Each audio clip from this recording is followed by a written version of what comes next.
पढ़ रहे हैं servant of the servant by his holiness Tamal Krishna Goswami Maharaj. While Radha Damodar and their servants were actively traveling throughout Florida, Srila Prabhupada, as the topmost of all of Krishna's servants, was also actively traveling. Radha Damodar और उनके सेवक भरसक प्रवास कर रहे थे. पूरे Florida state में यहाँ वहाँ घूम घूम कर प्रचार कर रहे थे. उस समय श्री प्रभुपाद भी, जो कृष्ण के बहुत ही आद्य सेवक हैं, सर्वोत्तम सेवक, वे भी पूरे विश्व भर में भ्रमण कर रहे थे. But whereas our travels were limited to a few southern cities, Srila Prabhupada made giant steps, crossing from one continent to another on yet another world tour.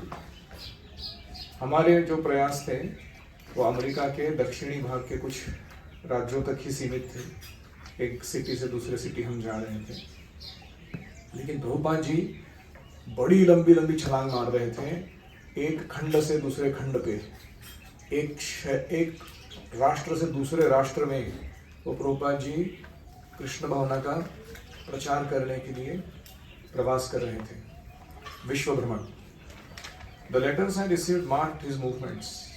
मुझे जो खत आते थे उसमें से समझ में आता था कि वो कहाँ से आया है. Bombay, Honolulu, then US mainland.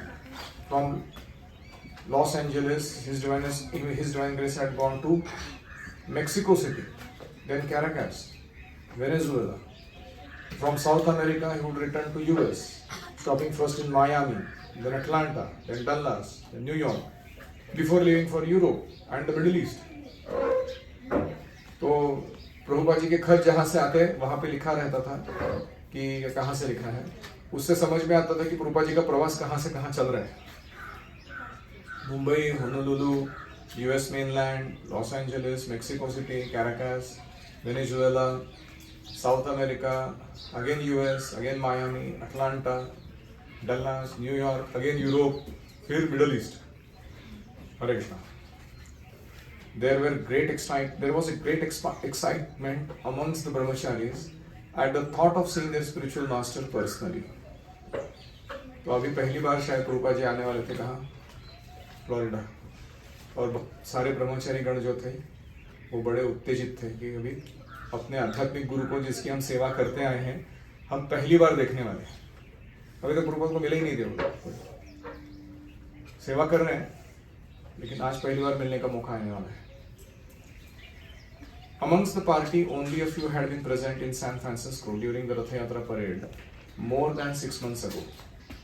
अभी हमारी राधा दामोदर बस पार्टी के जितने सदस्य थे उसमें से कुछ गिने चुने ही लोग मौजूद थे. कहाँ पर? रथ यात्रा, सैन फ्रांसिस्को की रथ यात्रा में, जहाँ प्रभुपाद आए थे 6 महीने पहले. So for most it would be their first time in Prabhupada's presence. Party के ज्यादातर लोगों को तो पहली बार प्रभुपाद से मुलाकात होने वाली थी. While Radha Damodar's bus was heading for Dallas, Adi Keshava's and Drishtadyumna's parties moved in the direction of Atlanta. तो राधा दामोदर जी की बस जो है वो डल्लास की तरफ जा रही थी. उस समय आदि केशव और दृष्टद्युम्न की जो पार्टी है वो अटलांटा की ओर जा रही थी. I felt great impatience to be with His Divine Grace, and rather than wait to see him in Dallas, I returned to Miami, where he was to make his first stop. तो मैं बहुत उत्सुक था प्रभुपाद से मिलने के लिए, श्री कृष्ण कृपा मूर्ति को मिलने के लिए, His Divine Grace. और मैं डल्लास में जाके वेट करना नहीं चाहता था कब आएंगे प्रभुपाद यहाँ पर. मैं सीधा मायामी चला गया, जहाँ पहला प्रभुपाद जी पदार्पण कर रहे थे अमेरिका में वापस. It was the greatest pleasure to be in Prabhupada's association once again. मुझे बहुत अत्यानंद हुआ प्रभुपाद जी का निजी संग पुनः प्राप्त करके. The association was of a different nature than it had been in India.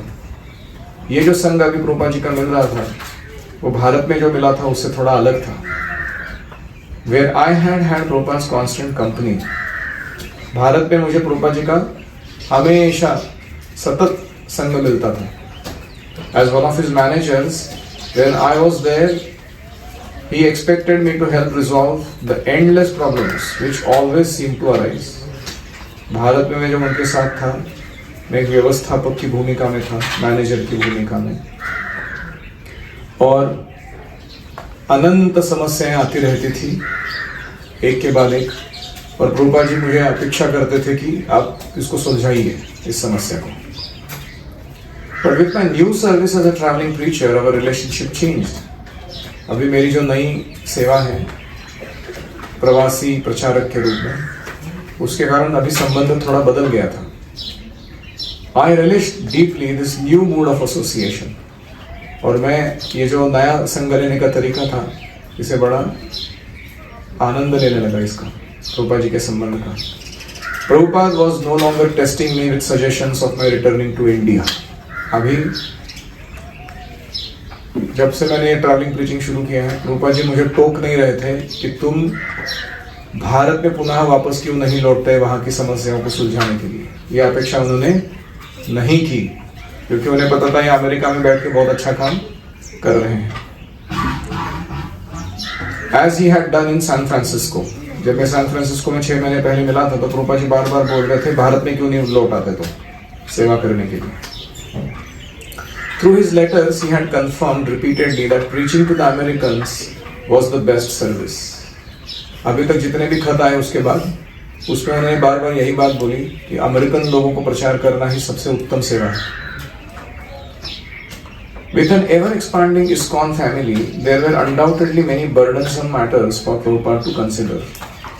ISKCON का परिवार बढ़ता जा रहा था, और प्रभुपाद जी के सर पे बहुत सारे समस्याओं का बोझ भी बढ़ता जा रहा था. But whereas in India, Prabhupada would bring these to my attention. लेकिन जैसे ही समस्या उनके सर पर आती, तो प्रभुपाद जी उन्हें मेरी तरफ भेज देते, बोलते थे तुम इस पे गौर करो, इस समस्या को सुलझाओ. Expecting me to share the responsibility for many of them. उन समस्याओं का जिम्मेदारी मुझे उठाने के लिए बोलते.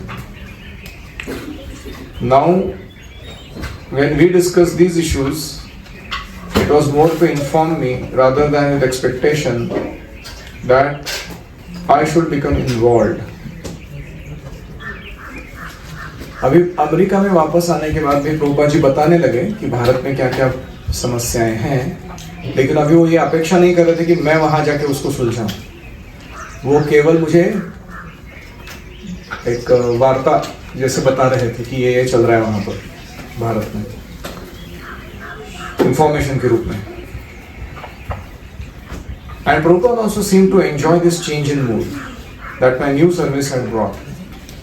मेरी सेवा बदलने के कारण ये जो हम दोनों के संबंध में परिवर्तन आया था, प्रभुपाद जी भी उसको बड़ा एंजॉय कर रहे थे, उनको अच्छा लग रहा था ये. By constant preaching, I felt new life and this enthused Srila Prabhupada.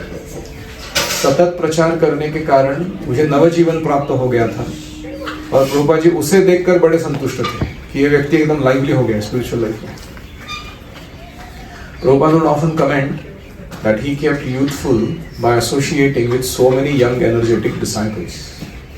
Prabhupada ji बार बार इस बात को कहते कि मैं अपने तरुण युवक युवती जो शिष्य हैं, उनके संग के कारण मैं खुद भी जवान हूं ऐसा महसूस करता हूं, इनके उत्साह के कारण. Similarly, I felt that Prabhupada was encouraged by my preaching spirit. फिर मुझे भी ऐसा लगता था कि प्रभुपाद जी भी मेरे प्रचार के स्पिरिट को देखकर, मूड को देखकर बड़े प्रोत्साहित हुए हैं. And that he was observing with pleasure my spiritual satisfaction. और मैं कैसे आध्यात्मिक रूप से संतुष्ट हूँ, खुश हूँ, यह देखकर प्रभुपाद जी भी आनंद अनुभव करते. In the Chaitanya Charitamrita it states, when a disciple very perfectly makes progress in spiritual life, this gladdens the spiritual master, who then also smiles in ecstasy, thinking, how successful my disciple has become. He feels so glad that he smiles as he enjoys the progress of the disciple, just as a smiling parent always enjoys the activities of a child who is trying to stand up or crawl perfectly. जैसे कोई माता पिता अपने बच्चे को रेंगते देख या खड़ा होने का प्रयास करने में सफल होते देख पहली बार खुश हो जाते हैं, बड़ा स्मित करने लगते हैं हाथ से। वैसे ही आध्यात्मिक गुरु जब अपने शिष्यों को देखते हैं कि वो बड़ा यश प्राप्त कर रहे हैं, आध्यात्मिक प्रगति कर रहे हैं, तो वो भी बड़े खुश होकर स्मित हास्य करते हैं, मन में सोचते हैं कि कितना अच्छा प्रगति कर रहा है ये भक्त। तो इसीलिए चैतन्य चरितामृत में कहा गया है कि अगर हमें आध्यात्मिक गुरु को संतुष्ट करना है तो हमें अपने आध्यात्मिक प्रगति पर ध्यान देना चाहिए। Any reflections?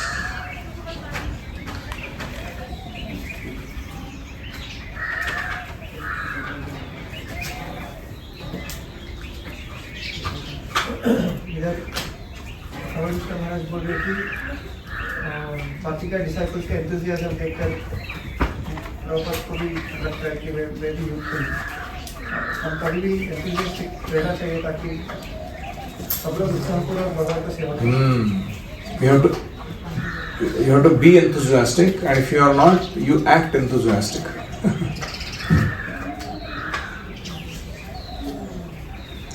ये आध्यात्मिक जीवन कैसा है? परस्पर सहयोग का जीवन है। हम जब अच्छी भक्ति करते हैं, शुद्धता बनाए रखते हैं, सेवा बहुत तगड़ी करते हैं, हमारे गुरुजी को बहुत प्रेरणा मिलता है।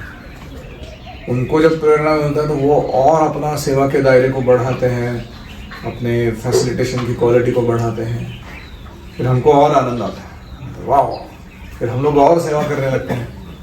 तो ऐसे ये जो है मानो जैसे कोई कंपटीशन हो, वो चलता ही रहता है निरंतर।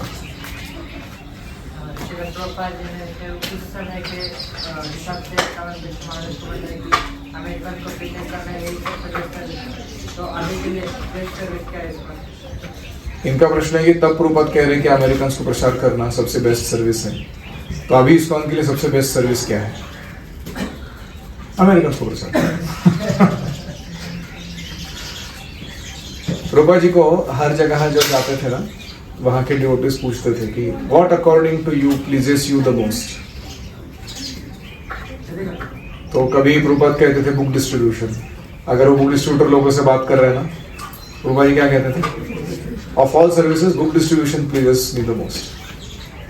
This service is most dear to Krishna. फिर वो गुरुकुल के पास जाते थे, गुरुकुल के शिक्षक पूछते थे what is the best service you can do for Krishna? वो बोलते थे गुरुकुल। तो रहना Gurukul is the best service for Krishna. फिर प्रभुपाद जी जाते थे कहीं पुजारियों का मीटिंग में, बोलते थे पुजारी is the most fortunate person in the whole creation. उसके जितना भाग्यशाली कोई है ही नहीं, सीधा कृष्ण का सेवा करना इस भौतिक जगत। तो सब भक्त लोग बाद में एक बार प्रभुपाद जी को पूछे, Prabhupada you say everything is most pleasing to Krishna and everything is most dear to you as service to your heart, how can that be? ऐसा कैसे हो सकता है? How can everything be most pleasing? एक कोई तो होना चाहिए ना। प्रभुपाद जी ने कहा कि what pleases me the most is when you sincerely do your service to please Krishna. Krishna को अगर तुम संतुष्ट करते हो तो वो मुझे सबसे अधिक आनंद देता है। कौन सी सेवा है जो तुम कर रहे हो, तुमको दी गई है, उसे तुमको ढंग से करना है।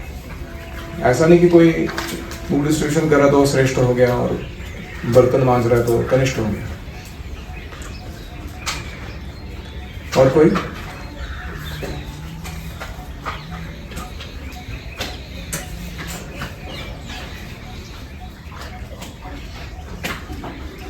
दो पॉइंट और है इसमें, बहुत इंपॉर्टेंट है।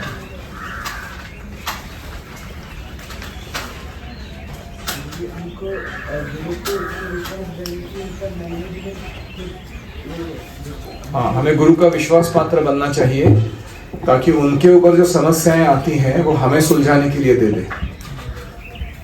ऐसा नहीं कि हमारे चेहरे को देख के उनको समस्या लगने लगे कि अरे ये क्या करेगा।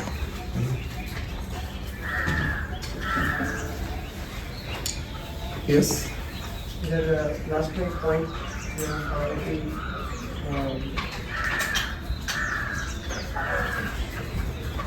हम प्रगति करते हुए देखते हुए स्पिरिचुअल वर्क को बहुत अच्छा लगता है और उनको संतुष्ट प्राप्त होता है।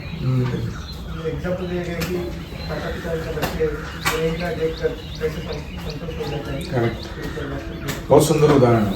माता पिता जब देखते हैं मेरा बच्चा पहली बार उठ के खड़ा हो गया, तुरंत फोटोग्राफ लेके आते हैं, खड़ा हो गया, पहली बार खड़ा हो गया बड़ा सेलिब्रेशन रहता है कि नहीं घर में। वैसे ही हम लोग एक पुस्तक बेच के आते हैं तो हमारे गुरुदेव बड़े खुश होते हैं, हरि वो अरे क्या एक ही पुस्तक पे बेच के आए, लेकिन उनके लिए बहुत बड़ा चीज रहता है।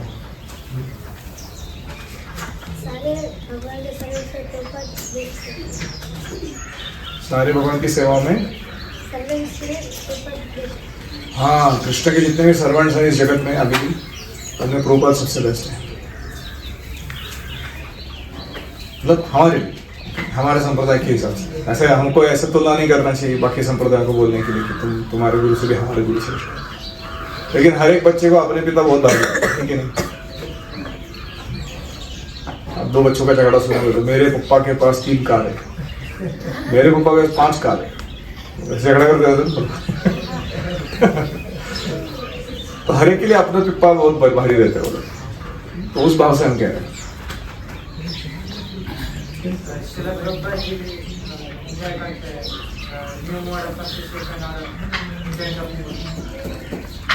हमारा जो आध्यात्मिक गुरु से संबंध है वो प्रगतिशील है, उसमें अलग अलग भाव हम अनुभव कर सकते हैं, और वो जो भाव है वो बदलते कब हैं, जब हमारी सेवा का स्वरूप बदलता है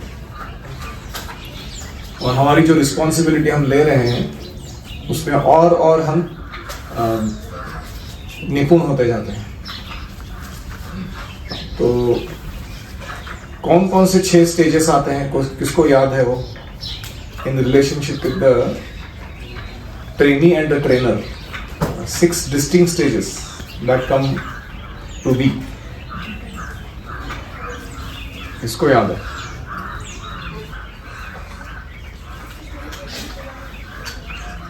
मुझे याद आ रहा है, पहला है अट्रैक्ट एंड इंस्पायर। ये पहले अपने गुरु की तरफ आकर्षित होते हैं, उनसे प्रेरणा लेते हैं। फिर उसके बाद आता है to train and teaching and training, जिसमें वो हमको शिक्षण देते हैं, प्रशिक्षित कराते हैं। फिर तीसरा स्टेज आता है, उसमें वो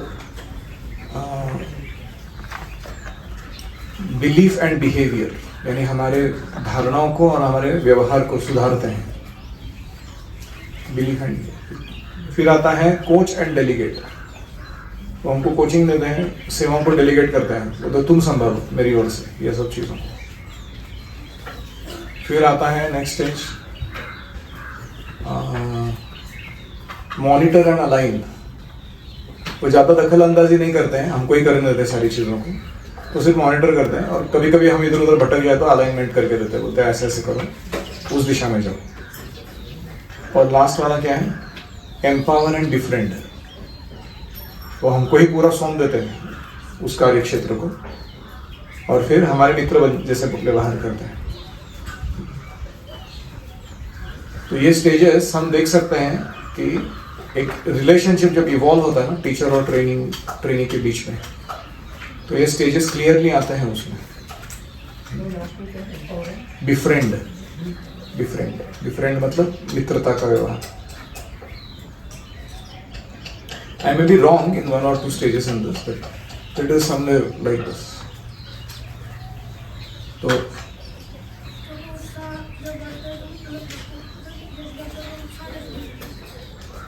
आता हूँ। तो ये जो मैंने 6 स्टेजेस बताए अभी के, वो स्टेजेस कैसे हैं? वो हमारे और हमारे शिक्षा या दीक्षा गुरु के बीच में जो भाव है, जिसका आदान प्रदान करते हैं, वो बदलता है। जैसे हम पहली बार शुरुआत में आए थे तो हम लोग बहुत इंस्पायर्ड थे, क्या व्यक्ति है ये हमारे स्पिरिचुअल टीचर जो होते हैं, कैसा रहते हैं, खाते हैं, बोलते हैं, सोते हैं, सेवा करते हैं, क्या एक्सपर्टीज है, क्या इनका मूड है कि नहीं। तो और वो भी हमको जो आकर्षित कर रहा है भक्ति में, जैसे कीर्तन आकर्षित कर रहे हैं, प्रसाद, जो भी फिलॉसफी, उसको भरपूर मात्रा में प्रदान करते हैं। और क्या हमारी श्रद्धा जो है, आदम श्रद्धा, वो दृढ़ हो गए। फिर हम साधु संघ सीरियसली लेते हैं। साधु संघ का मतलब है क्या कि हमारे गुरु जी से अच्छा प्रशिक्षण प्राप्त कर आध्यात्मिक जीवन, ट्रेनिंग एंड एजुकेशन। तो ट्रेनिंग एजुकेशन किस लिए है? To change our beliefs and behaviour. हमारे मन में बहुत सारे मिसकॉन्सेप्शंस हैं स्पिरिचुअल लाइफ के बारे में, और हमारे पास सदाचार या शील अच्छा नहीं है हमारा, उसको ठीक करना। तो वो उसमें बहुत सारा करेक्शन, स्कोर, डांट पिटाई बहुत होता है बिलीफ वो स्टेज में। हमको लगता है पहले सिर्फ टीचिंग करते थे तो अच्छे थे, अभी क्या धुलाई पिटाई कर रहे हैं। फिर उसके बाद स्टेज आता है जिसमें हम मैच्योर होते हैं, हमारा शील थोड़ा, सदाचार, स्किल लेवल थोड़ा ठीक होता है। फिर कोच एंड डेलीगेट वो सेवाओं को सौंप देते हैं, बोलते हैं ये करके दिखाओ, वो करके दिखाओ, अभी किचन संभालो, बेटी वर्शिप करो, ये करो, वो करो।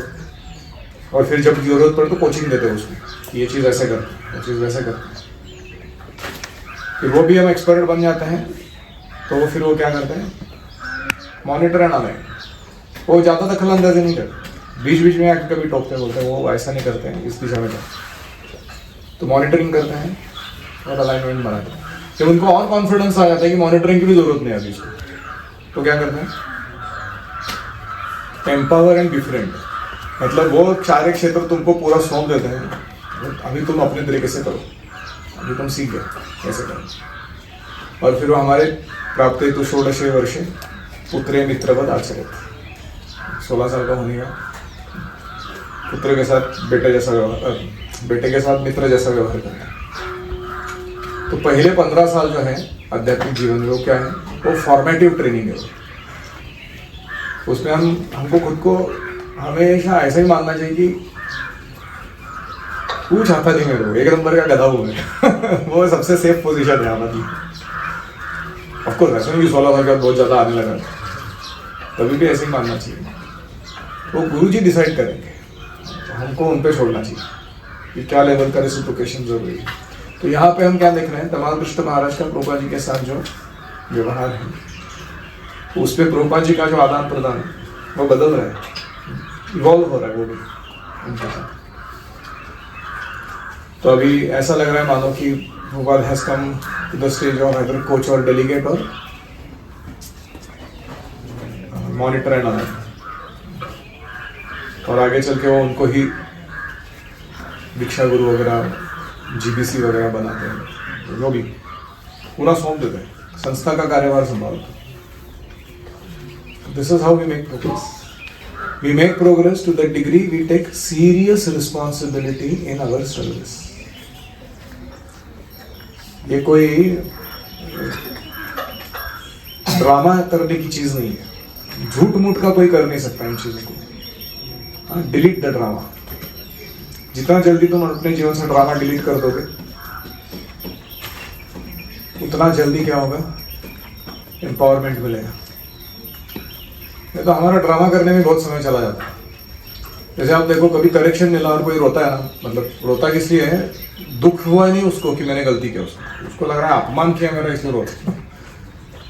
तो अभी वो ड्रामा है ना, as soon as he deletes that drama he'll make progress। तो रोना भी सही चीज के लिए चाहिए, है कि नहीं? कुछ लोग क्या करते हैं, रो के दिखाते हैं ताकि थोड़ा कम दंड मिले, थोड़ा हृदय द्रवित हो जाए गुरु जी का, बोले चल छोड़ दिया जाए। तो गुरु जी लोग तो पूरे ही डेंजर रहते हैं, तो ऐसे वो रो के नाटक करता है तो बोलते हैं चल पनिशमेंट डबल तो एकदम आदमी हिल जाता है क्योंकि तूने डबल क्राइम किया। एक है कि क्राइम किया, फिर अभी तो क्राइम को जस्टिफाई कर रहा है, वो दूसरा क्राइम है। तो इसलिए जो भी ट्रेनिंग मिल रहा है ना, हमें सावधान रह के उसका जो दिशा है वो देखना चाहिए। मैं किस दिशा में मुझे लेके जाया जा रहा है इस व्यक्ति के द्वारा। क्या है मेरा नुकसान कर रहा है व्यक्ति कि मेरा भला कर रहा है? वो सबको समझ में आता है अपने अपने हृदय में। जब भी डांट पड़ता है तब सबको मालूम रहता है सही डांटा मतलब बहुत बार ऐसा रहता है कि क्या फर्स्ट क्लास डाटा बताया मेरे को, वाह वाह। This guy should get Nobel prize for mastering the art of correction. ऐसा मेरे को तो बहुत बार लगता था, मेरे सुपीरियर जब भी मेरे को डांट लगा थे बहुत सटीक डांटते थे।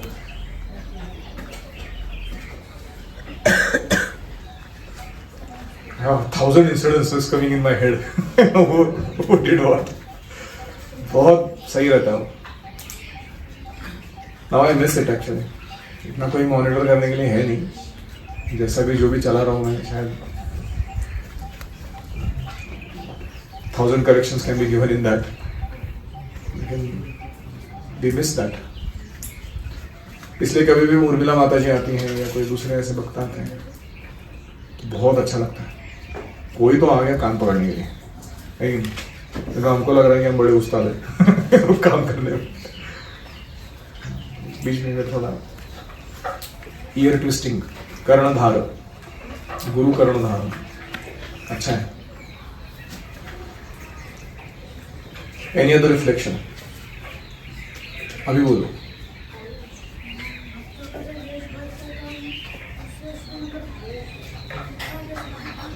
एज के साथ उत्साह कैसे बढ़ाएं भक्ति में? भक्तों का, दूसरों का एज बढ़ता है तो हमारा उत्साह बढ़ना चाहिए।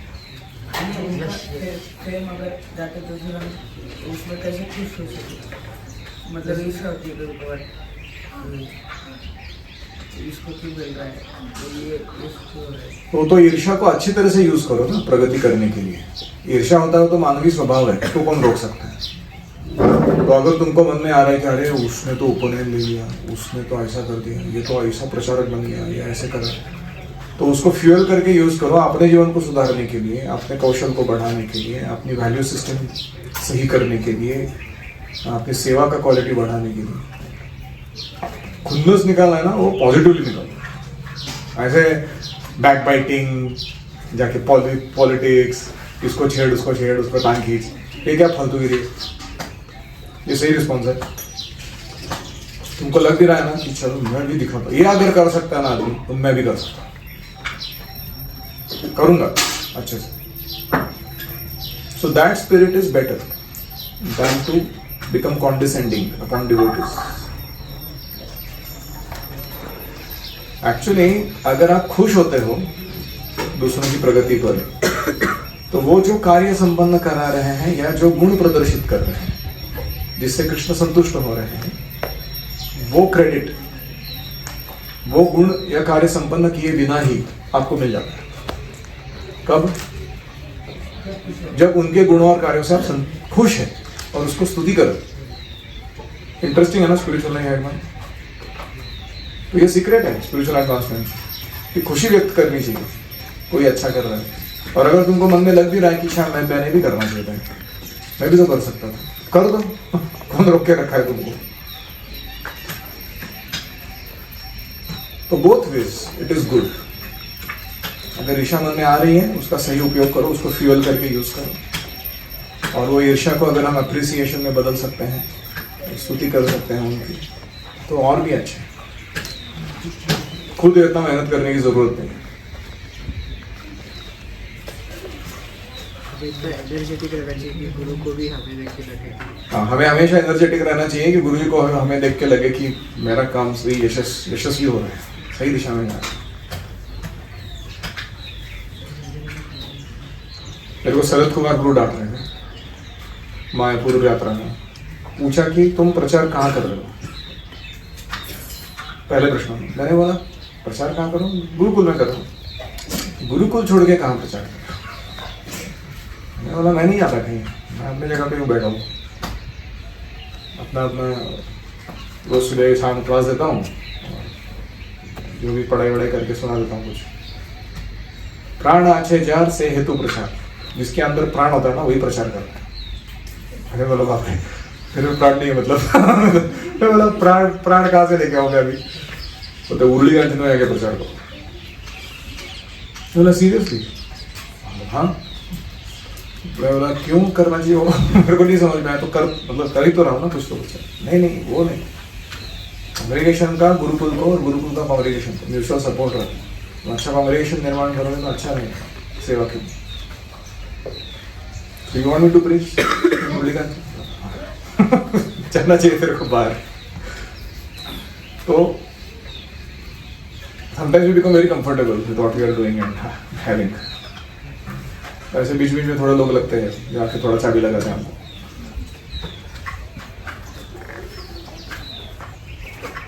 और कोई?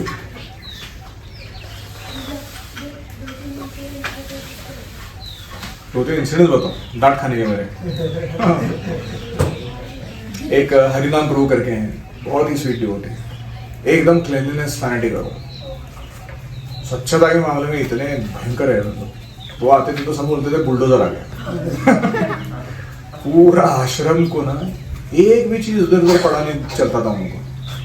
सब चीज को साफ सुथरा करके अपने अपने जगह पे रख देते थे. और एक दिन क्या हुआ, मैं किसी नए लड़के को प्रचार कर रहा था. I had just brought him from the hostel and we were sitting and talking after prasadam. तो उसने कुछ इनोसेंट प्रश्न पूछा कि प्रभु जी भगवद गीता भागवतम में क्या अंतर है? तो मैंने महाराज राधानाथ महाराज का क्लास सुना था.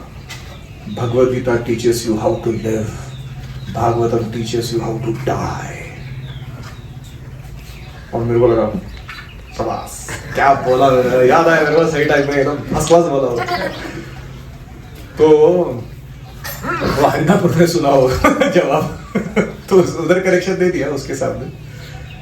अंदर बुलाया, प्रभु जी वो नया लड़का है, उसको क्या समझ में आने वाला है आप जो बोलो.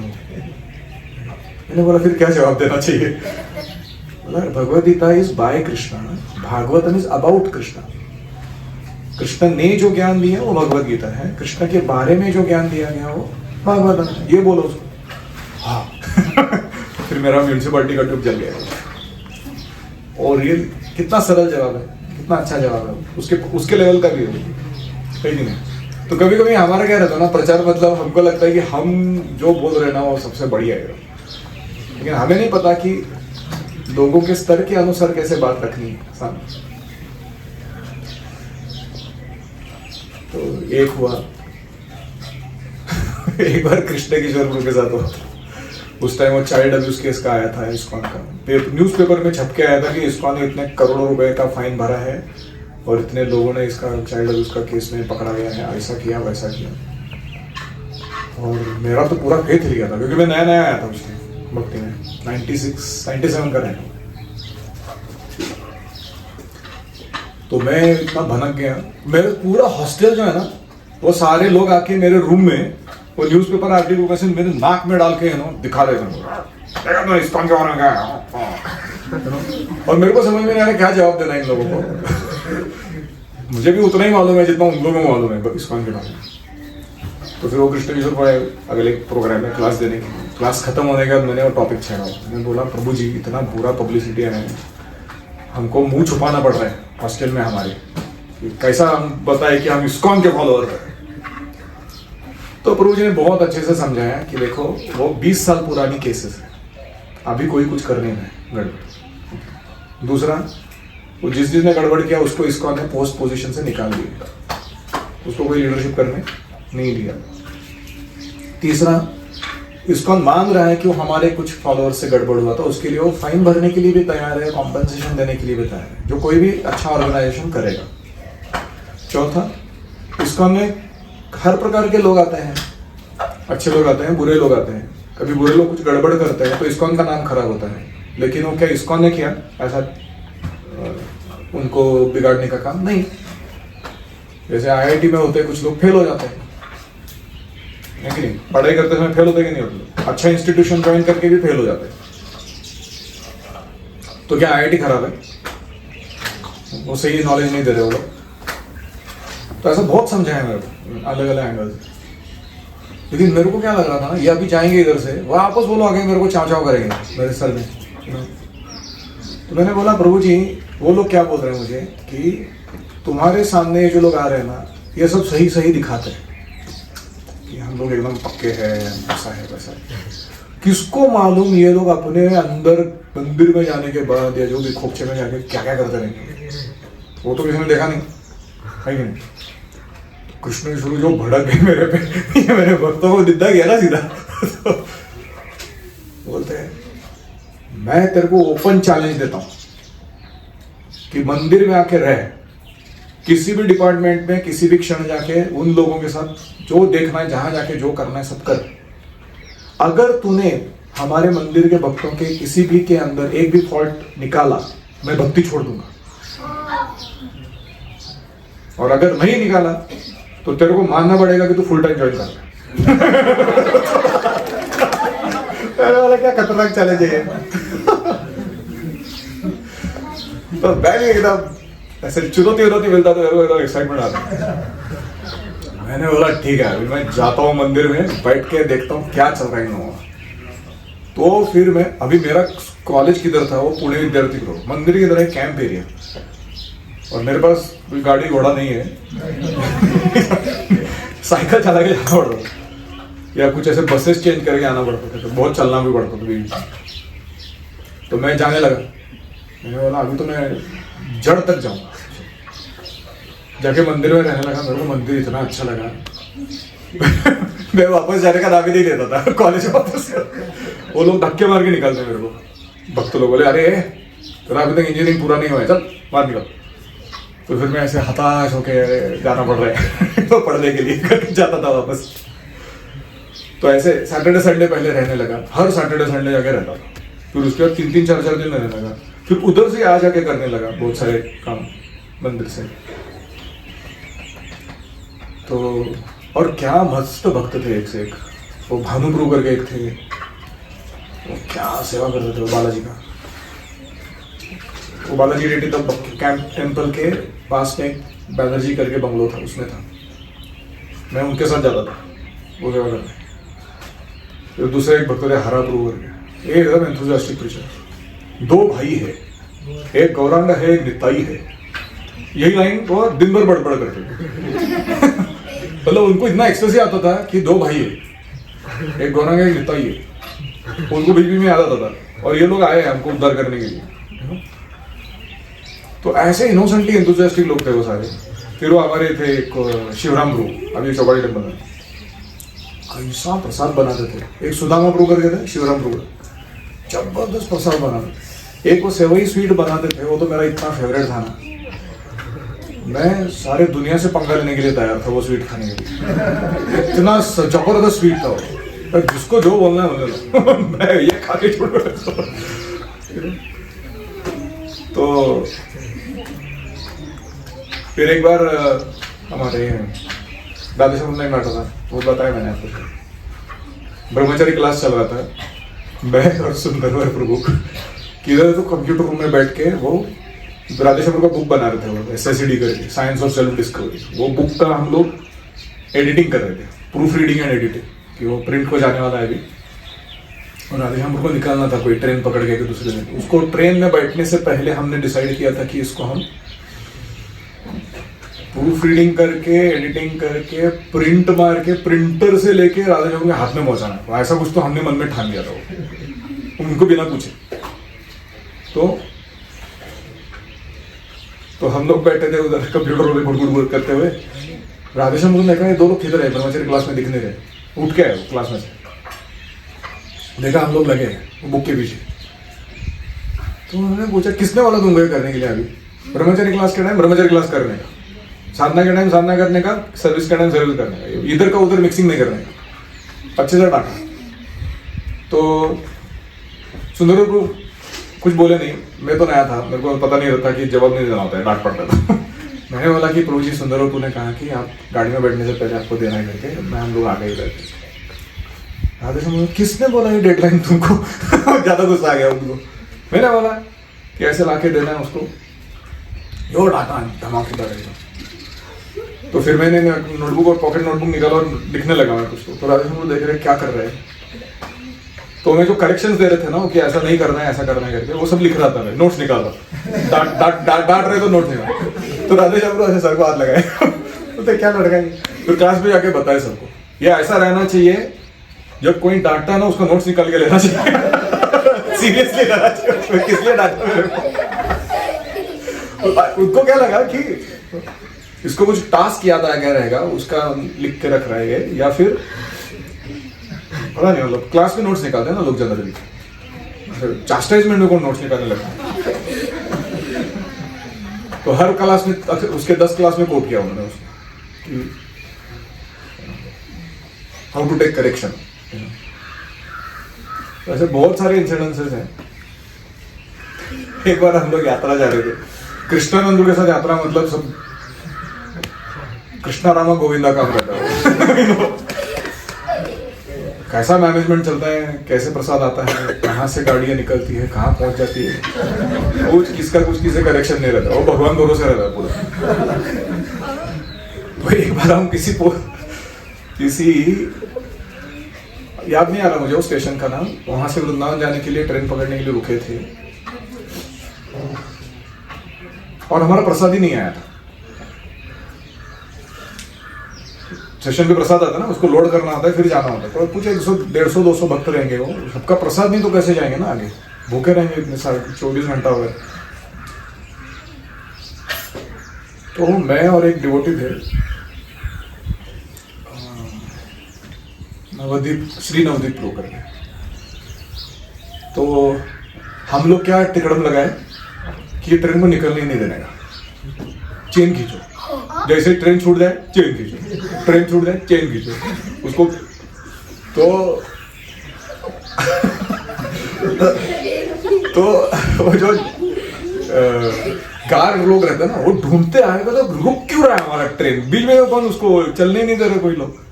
तो वो देख रहे कि वो हरे कृष्णा वाले पूरा प्लेटफॉर्म पे जमा है अभी भी, उनका कुछ तो कीर्तन चल रहा है या कुछ चल रहा है, और गाड़ी निकलता है तो कोई चेन खींच दे रहा है उसको। तो उन्होंने पकड़ा कृष्णानंद को शायद, या किसी को, हमारे एक सीनियर को पकड़ा, जो डांट लगाया उसने, बोला अरे तुम्हारे बाप का ट्रेन है, तो ऐसे कैसे कर रहे हो, इसको छूटने देना चाहिए तुमको टाइम पे। तो वो जाके कृष्णानंद को बोला कि ऐसे ऐसे वो चिल्ला रहे हैं। तो कृष्णानंद को थोड़ा ट्रांसलेट हो जाएगा, बोलते चिल्लाने दो उसको जो बोला। फिर वो दो डिवोटी आए, वो खनक गया था उसका पूरा माथा, उसको बहुत नीतिमान डिवोटी था, तो उसको मोरालिटी बहुत ही प्रिय था। लाइक वो आके मेरे को इतना डांटा, तुमको समझ रहे क्या कर रहे दोनों, इस्कॉन का नाम खराब कर रहे दोनों। और फिर उसने बोला कि एक लाइन बहुत जबरदस्त बोला उसने, he said कि एक दिन प्रसाद नहीं खाया तो नहीं चलेगा क्या, लोगों को इतना बुरा एग्जाम्पल क्यों सेट कर रहे हैं हम लोग गाड़ी रोक के। तो मैंने कहा ठीक है, मेरे में कृष्णानंद का स्पिरिट सवार था, और अभी आपका स्पिरिट सवार कर लेता हूँ मैं, फिर उसके बाद में बुद्धि थोड़ी ठिकाने आएगी मेरे, ये काम कैसे कर रहा है उसका। मैं भी पहले कृष्णानंद के मोड़ लगा रहा है, दुनिया के तेल है, हम अपना काम करें। तो ऐसे डांट खाने से क्या होता है ना, थोड़ा मैच्योरिटी आता है।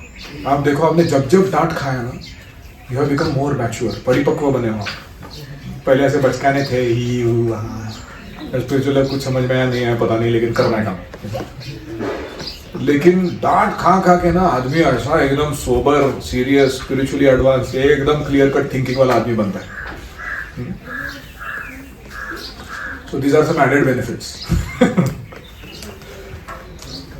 तो जितना प्रगति हम कभी कभी सेवा ठीक से करके नहीं प्राप्त करते, उतना चास्टाइजमेंट खा के प्राप्त करते हैं। मैं ये नहीं कह रहा हूँ कि हमें सेवा ठीक से नहीं करनी चाहिए चास्टाइजमेंट खाने के लिए, मैं ये कह रहा हूँ कि चास्टाइजमेंट खाने पर खुश होना चाहिए कि शायद सेवा ठीक से कर देता तो उतना नहीं मिलता था मैच्योरिटी जो अभी मिल रहा है।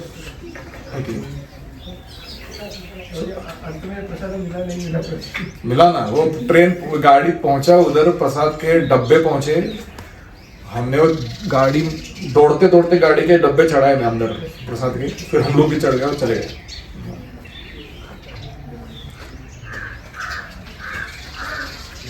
राधिका ऐसे कंप्लेंट डाला, यू तुमको कोई स्ट्रेस क्यों नहीं आता? कुछ तो स्ट्रेस दो, पानी नहीं है, एलपीजी नहीं है, ये नहीं है, वो नहीं है।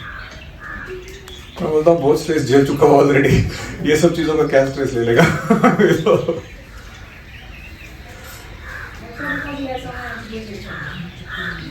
Because I have somebody who is nicely looking after things, so I don't have to take so much stress. वो भी खाना है। ओम हरे कृष्णा कृष्णा कृष्णा हरे हरे, हरे राम राम राम हरे हरे। हरि ओम तत्सत। श्रील प्रभुपाद की जय।